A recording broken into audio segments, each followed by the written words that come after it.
lindo poder compartir la palabra del Señor juntos. Yo creo que sería de mucho provecho a los que suelen utilizar la Biblia en físico en sus casas, que tal vez estos domingos aprovechen para traerla y ojalá traer un lapicito o un marcador para poder subrayar lo que nos vaya pareciendo importante y poder sacarle el mayor provecho posible a estos ratitos de lectura bíblica que vamos a estar teniendo durante esta serie de hechos. Nada más una sugerencia. Bueno, como estamos estudiando hoy en Hechos del 1 al 3, yo voy a enfocarme en una pequeña parte de estos capítulos el día de hoy para que podamos sacar algunas enseñanzas que creo que podemos cosechar para nuestra vida. Yo creo que la mayoría de nosotros tiene o conoce algún doctor o alguna doctora que ha sido de gran bendición para nuestra vida. ¿Alguien se ha topado con alguien así? Con algún doctor de esos que tienen una vocación que les brota, ¿verdad? Del corazón la vocación que tienen, que no están en esa profesión por dinero o por el prestigio, sino porque verdaderamente su corazón está ahí. Yo recuerdo que cuando nació mi primer hijo, Felipe, como buena madre primeriza, yo no tenía ni idea de qué estaba pasando ni de qué estaba haciendo, ¿verdad? Y a eso se me añadió una depresión posparto bastante fuerte por varios meses. Y pasaba en un susto constante de que algo le estaba pasando a Felipe. Algo le estaba pasando. Y yo creo que no exagero al contarles que estoy casi segura que por los 3 primeros meses de Felipe yo lo llevé a la pediatra una vez por semana. Ya en la clínica me requete conocían. Era una cosa tremenda. Yo llegaba a la clínica, entraba al consultorio y nada más agarraba a Felipe y se lo daba a la doctora. Y yo le decía, algo le pasa a ese chiquito, yo no sé qué es, pero algo le pasa a ese chiquito, doctora, revíselo porque algo tiene mal. Evidentemente la que estaba mal era yo, ¿verdad? Y a la que le pasaba algo era a mí. Pero la doctora, con toda la paciencia del mundo, agarraba a Felipe, lo ponía en la camilla, le iba revisando cada cosita y ella me iba diciendo, vea, está bien de temperatura, la pancita está suavecita, está bien, está haciendo bien la digestión, vea los reflejos, están bien. Y en medio de toda esa revisión que ella le hacía todas las semanas al pobre Huila, ella me decía, ¿y usted, mamita, cómo está? ¿Cómo se siente? ¿No quiere que le traigan un tecito? Y al rato me traían el té, terminaba yo sentada llorando con la doctora, ¿verdad? Y a la siguiente semana iba de nuevo. Y esta doctora, yo creo que al final ni siquiera me cobraba las consultas, era un asunto ya como trabajo de misericordia de ella, ¿verdad? Definitivamente siempre estaré profundamente agradecida con ella por el amor y la paciencia que nos ha dado todos estos años porque seguimos yendo ahí, ¿verdad? Pero hay otro doctor que me cae requete bien y que no lo conozco en persona, y es Lucas. Creo que Lucas, el autor del Evangelio de Lucas y el autor del libro de Hechos, que vamos a empezar a estudiar hoy, fue una persona que nos dejó una herencia sumamente valiosa y que el trabajo que hizo, lo hizo con el mismo amor y con la misma pasión que podríamos hablar de la pediatra de mis hijos. Cada domingo, como hicimos hace un rato, vamos a leer entre 2 y 3 capítulos del libro de Hechos y luego nos vamos a enfocar en una parte de esos capítulos para poder estudiarlo. Tal vez a manera un poco de introducción, acerca de Lucas, en Colosenses 4:14, Pablo le llama el médico amado. Qué lindo, ¿verdad? El médico amado. Lo llegamos a conocer por primera vez en Troas cuando se une a Pablo, a Silas y a Timoteo en su viaje misionero. O sea, estaban viajando con médico dentro del staff, una maravilla. Él viajó con Pablo por muchos años y finalmente fue a Roma, fue el único que llegó a Roma con Pablo en su último encarcelamiento y ya cuando Pablo iba a morir. En segunda de Timoteo 4:14, Pablo escribió: solo Lucas está conmigo. Un hombre que había recorrido tanto camino, tantas iglesias, que había tenido relación y había sido de bendición con tantas personas, y al final él escribe: solo Lucas está conmigo. Y me parece que eso habla mucho de quién era Lucas, de su carácter y de su fidelidad. Todos estos años viajando junto al apóstol Pablo, Lucas los aprovechó para tomar notas, para recaudar la información necesaria de los hechos y las palabras de Jesús, y además de qué estaba pasando durante esos años con la iglesia, cómo estaba creciendo la iglesia. Y todas estas notas que él fue tomando a lo largo de esos años terminaron convirtiéndose en los 2 volúmenes de él que tenemos dentro del Nuevo Testamento, que nos hablan en orden y detalle exquisitos acerca de lo que hizo Jesús y lo que hicieron también los apóstoles. Un orden y un detalle que vimos ahí, como cuando describió más o menos lo que le pasó a Judas en el terrenito que compró, ¿verdad? Bien específico. Vamos a volver a Hechos 1 y vamos a leer los primeros 3 versículos. Dice así: Teófilo, en mi primer libro te relaté todo lo que Jesús comenzó a hacer y a enseñar hasta el día que fue llevado al cielo, después de haberles dado a sus apóstoles escogidos instrucciones adicionales por medio del Espíritu Santo. Durante los 40 días después de que sufrió y murió, Cristo se apareció varias veces a los apóstoles y les demostró con muchas pruebas convincentes que Él realmente estaba vivo, y les habló del reino de Dios. Los estudiosos hablan de que probablemente este Teófilo era algún tipo de oficial romano o alguien que tenía un nivel de autoridad importante dentro del pueblo, y que Lucas le escribe con muchísimo respeto, ¿verdad? Cuando empieza el Evangelio de Lucas le habla como estimadísimo, ¿verdad? Podríamos inferir que tenía cierto conocimiento acerca del movimiento que había desatado Jesús en medio del pueblo, y que quería saber más al respecto, que quería conocer un poco más de qué es lo que estaba pasando. Y Lucas considera valioso hacer este esfuerzo por él, el cual nosotros también disfrutamos el día de hoy. Y voy a hablar nada más 3 cositas con respecto a estos primeros versículos de Hechos 1, que me parecen sumamente importantes, 1, para cosechar para nosotros, y 2, para que nos preparemos para lo que viene durante toda esta serie. El inicio. El primer versículo de este pasaje dice: Teófilo, en mi primer libro te relaté todo lo que Jesús comenzó a hacer y a enseñar.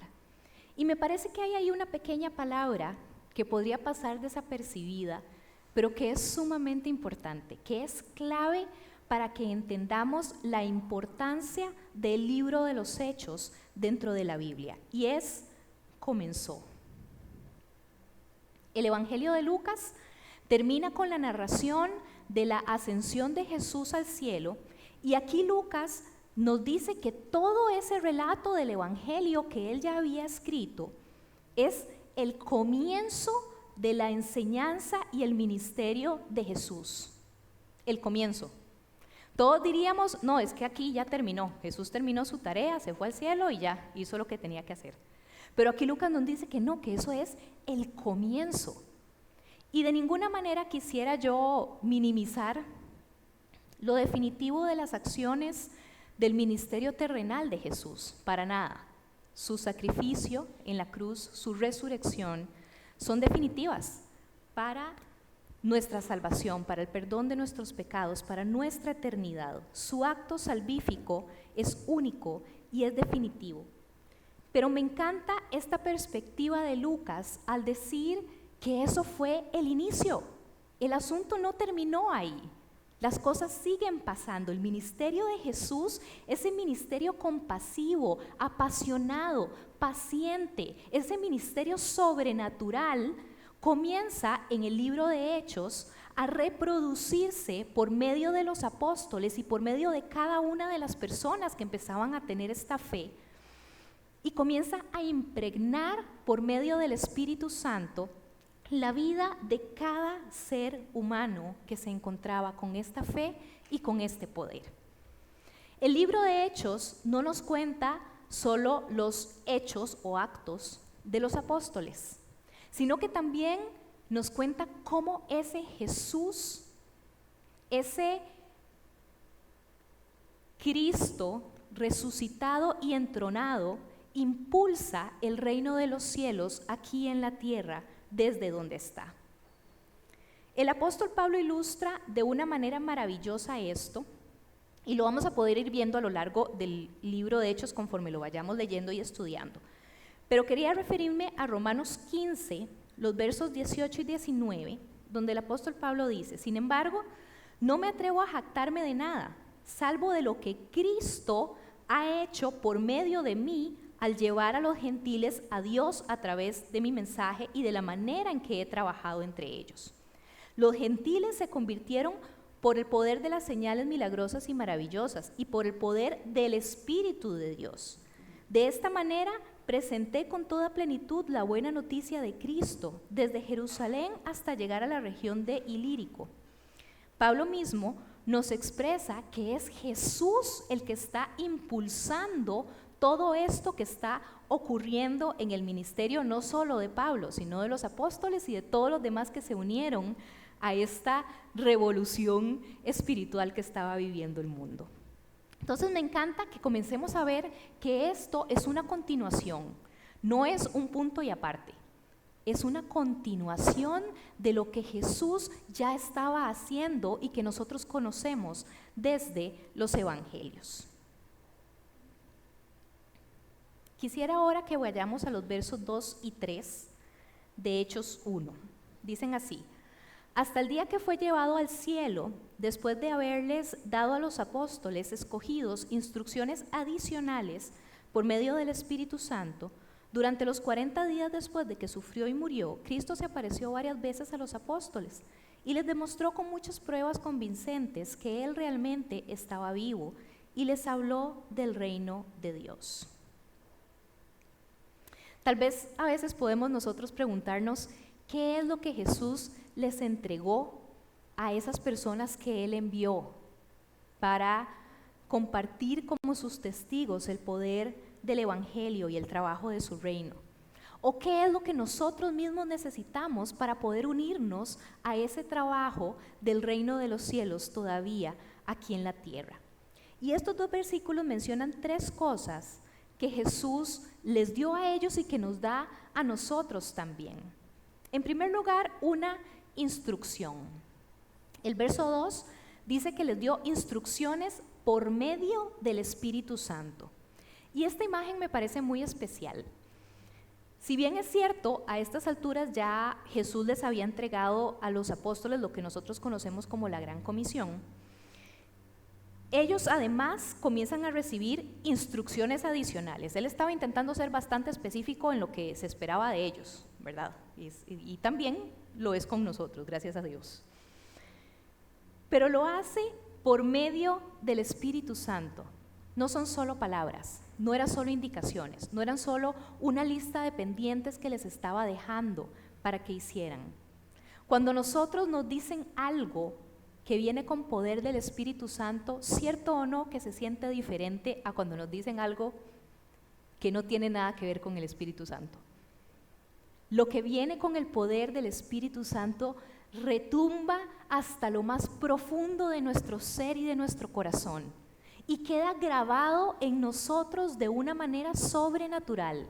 Y esto era lo que estaba haciendo Jesús por medio de esas instrucciones adicionales que les dio por medio del Espíritu Santo.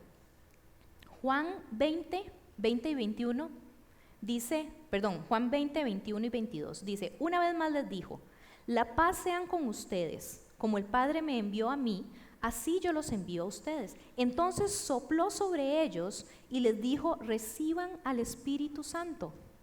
Pentecostés todavía no había ocurrido en ese momento, pero el Espíritu Santo ya estaba trabajando en el corazón y en la mente y en la vida de cada una de las personas que recibieron esas palabras de Jesús, para que cuando llegara el momento pudieran aceptar la misión que les estaba siendo entregada con todo su corazón, que pudieran entregarse en cuerpo y alma a esa misión que Dios les estaba entregando.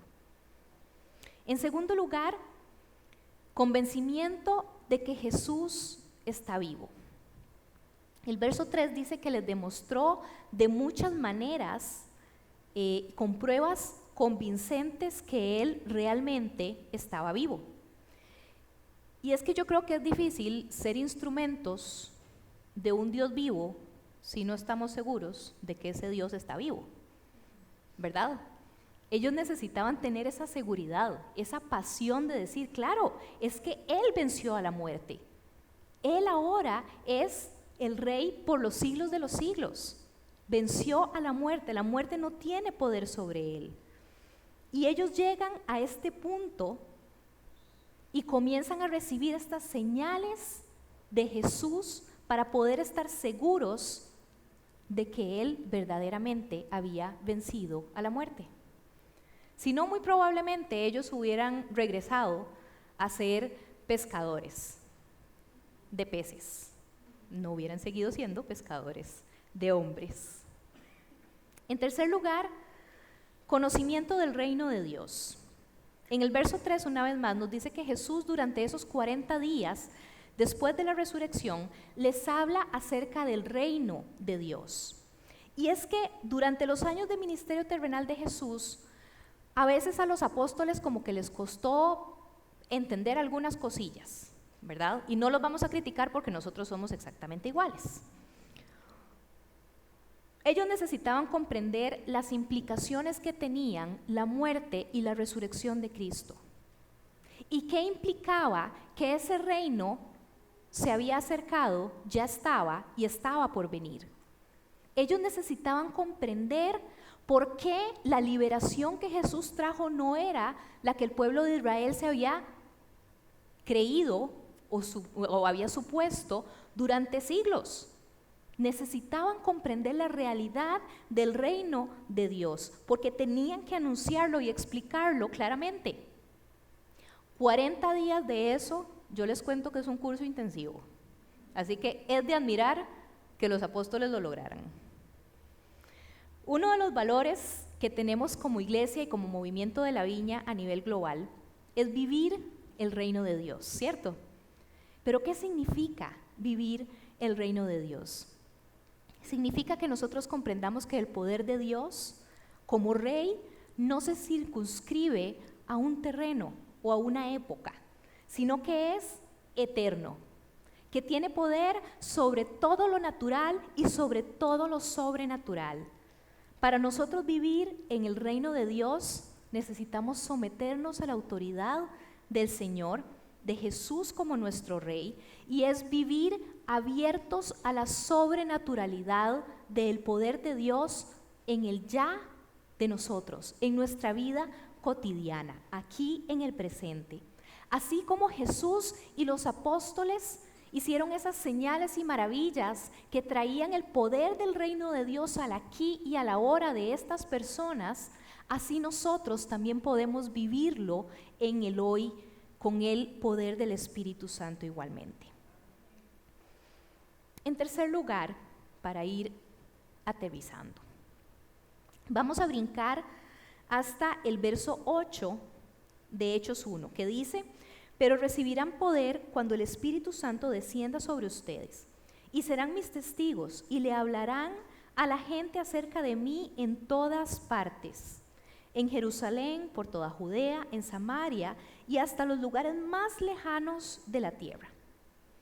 Después de esto, en los primeros versos del capítulo 2 de Hechos, vemos que sucede lo que nosotros conocemos como Pentecostés. Y esta es como la cereza del pastel, ¿verdad?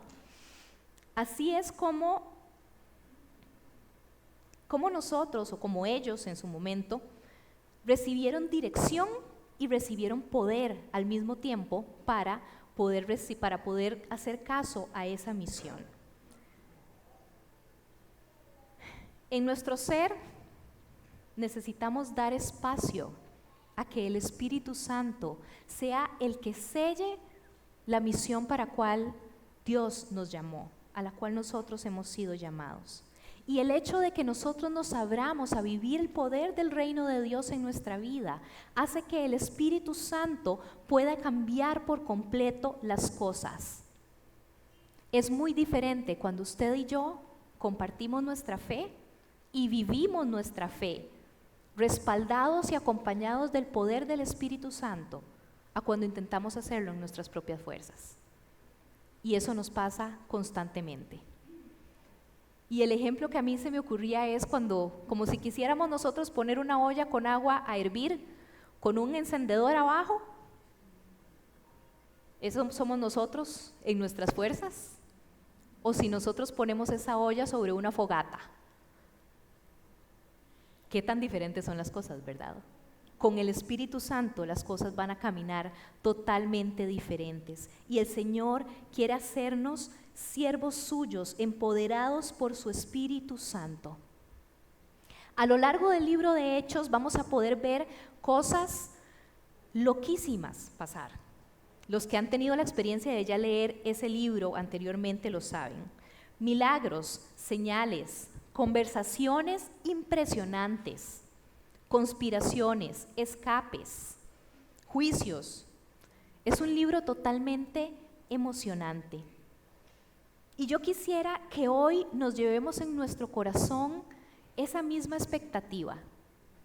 Todo lo que Jesús hizo durante su ministerio terrenal, que lo estudiamos en nuestra serie anterior, Camino a la Cruz, nos demuestra cómo Jesús le hizo un cambio total al mundo de muchísimas personas que se encontraron con Él. Cómo ese mismo poder y esa misma pasión y esa misma misericordia sigue funcionando en el ministerio de los apóstoles y de la iglesia primitiva. Y las vidas siguen siendo cambiadas, y las enfermedades siguen siendo sanadas, y el Señor sigue proveyendo para las necesidades de las personas que se estaban acercando a la fe. Él sigue haciendo. Este es solo el comienzo. Y hoy por hoy, cada uno de nosotros, en primer lugar, necesita seguir la instrucción que le ha sido dada. Hay algo en cada uno de nosotros que hace que nuestro corazón lata más rápido. Y no me refiero solo a lo que hacemos aquí dentro de lo que llamamos iglesia, sino en la vida en general. Cada uno de nosotros el Señor lo diseñó con algo que nos apasiona, con algo que nos emociona. Y a eso es a lo que Dios te ha llamado para ser un agente del reino ahí, para ir con el poder del Espíritu Santo ahí. Así que cada uno de nosotros necesita seguir esa instrucción que nos fue entregada y esa misión que nos fue entregada, pero necesitamos experimentar la presencia de Dios para seguir estando seguros de que el Señor está vivo y que sigue haciendo, que Él sigue siendo el mismo de ayer, hoy y por los siglos de los siglos. Necesitamos vivir en el reino de Dios, para que esa vida naturalmente sobrenatural fluya por medio de nosotros y que no solo la vivamos nosotros para nuestra propia bendición, sino que la vivamos para bendición de todas las personas que estén cerca nuestro en nuestro día a día. Amén. ¿Cuántos de los que estamos aquí presentes estuvimos en los grupos Fe esta semana? Ok, los invito a los que no estuvieron, si quieren unirse, ahora que es la segunda semana, pueden estar ahí. En los grupos Fe son solo 3 semanas, así que solo quedan 2, aproveche. Estamos estudiando un poco más a profundidad el libro de Hechos, un poco más la teoría acerca del libro, y esto nos ayuda a ver detalles importantes para poder comprender mucho más a fondo este libro. Y una de las cosas que comentábamos en esta semana en los grupos Fe es que uno de los temas centrales del libro de Hechos es cómo Dios hace promesas y las cumple. Dios hace promesas y las cumple. Y lo vemos como un hilo conductor de tapa a tapa de la Biblia, y lo vemos como un hilo conductor desde Génesis hasta hoy. Dios hace promesas y las cumple. Y yo quisiera que el día de hoy sea un día en que nosotros levantemos nuestra expectativa. Así como Jesús hizo maravillas durante su ministerio terrenal y siguió haciéndolas por medio de los apóstoles, Él puede hacerlas en este tiempo, en nosotros y por medio de nosotros, mientras estamos estudiando este libro de Hechos. Amén. Yo quisiera que como iglesia nosotros anhelemos y le pidamos al Señor que Él haga sus hechos, sus señales y prodigios en medio nuestro y por medio nuestro en este tiempo. Y hoy en la mañana, cuando estaba orando un rato, el Señor ponía en mi corazón que hay personas que tienen promesas pendientes y que hoy Él quiere volver a traer expectativa y que hoy Él quiere volver a traer emoción en la espera de esas promesas. Amén. Voy a invitar a los músicos a que me acompañen un ratito y quisiera que oremos juntos por eso, por esas promesas que están pendientes, por esos asuntos que están pendientes en su corazón y que el Señor puede traer respuesta, que el Señor puede hacer que todas las cosas se alineen para que eso por fin ocurra en su vida y que usted tenga expectativa durante la espera.